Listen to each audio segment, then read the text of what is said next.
जय श्री कृष्णा, जय श्री राधा ने। आज मैं आपके सामने गोपाल सहस नाम का जो रहस्य है, उस दिन पार्वती जी ने कुछ सवाल किए थे, कुछ प्रश्न पूछे थे शंकर जी से। अब शंकर जी उसका उत्तर दे रहे हैं, आप ध्यानपूर्वक सुनिएगा। श्री महादेव उवाच धन्यासि कृत पुण्यासि पार्वती प्राणवल्लभे रहसाति रहस्यं च यत् पृच्छसि वरानने। पार्वती जी इन सब बातों को सुनकर भगवान विष्णु जी बोले, हे पार्वती, हे प्राणप्रिय, हे वरानने, तुम धन्य हो। तुमने निश्चित ही अत्यंत पूर्ण किए हैं, जो इस तरह गूढ़ से भी गूढ़ रहस्य को पूछ रही हो। धन रत्नौघ माणिक्यम तुरंग गजाधिकम ददाति स्मराणादेव महामोक्ष प्रदायकम।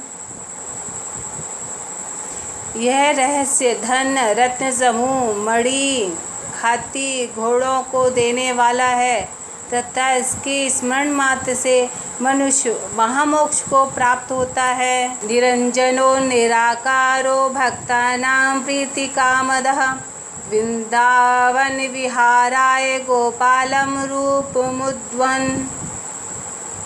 इस विचार के कारण भक्तगणों की मनचाही इच्छा पूर्ण करने के लिए भगवान ने वृंदावन में विहार करने हेतु एक ग्वाले के रूप में साधारण रूप में जन्म लिया। मुरली वादनाधारी राधाय प्रीतिमावहनम अशंशासेभ्यः समुन्मील्य पूर्ण रूप कलायुक्तः। उन मुरली बजाने वाले भगवान ने राधा को प्रसन्न करने हेतु मुरली बजाई और चहुं ओर फैले हुए अपने अंशों को समेट कर 16 कलाओं से युक्त होकर पूर्ण रूप बन गए और अवतारी कहलाए जाने लगे। द्वाभ्याम प्रयाचितो नाथो देवक्यां वसुदेवतः ब्राह्मणो अभ्यर्थो देवो देवेरपि सुरेश्वरी। हे सुरेश्वरी, प्राचीन काल में कृष्णावतार होने के पूर्व देवकी और वसुदेव ने भगवान से विनती की कि हे प्रभु, आपके समान हमारे पुत्र हों। इसके पश्चात संसार में देव शक्ति के क्षीण हो जाने पर तथा कंस आदि राक्षसों द्वारा दानव शक्ति के प्रबल हो जाने पर पृथ्वी पर चारों ओर पाप का साम्राज्य फैल गया। तब पृथ्वी को भार मुक्त करने हेतु ब्रह्मा, इंद्र, कुबेर आदि सब देवताओं ने भगवान से प्रार्थना की। संसार सार सर्वस्वं श्यामलं महदुज्ज्वलं एत ज्योतिर्हं वेदं चिंतयामि सनातनम।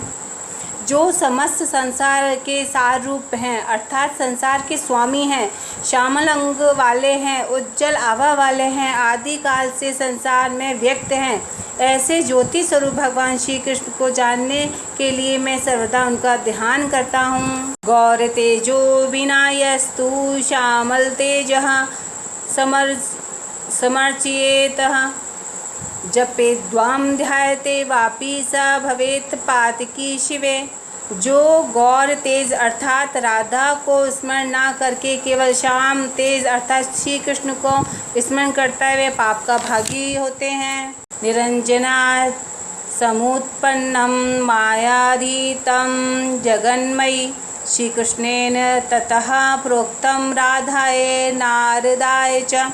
हे प्रभु, निरंजन ब्रह्म से उत्पन्न ये संसार मुझ माया में समाया हुआ है, ऐसा पूछने पर श्री कृष्ण जी ने राधा को तथा नारद जी को इसका गुप्त रहस्य बताया। ततो नारद तः सर्वविरला वैष्णवास्तथा कलो जानन्ति देवेशि गोपिन्यं प्रतन्तः। इसके पश्चात अन्यान्य वैष्णवों ने नारद जी द्वारा भगवान के इस रहस्य को जाना। उन्हीं की कृपावश कलयुग में भी कुछ मनुष्यों ने इस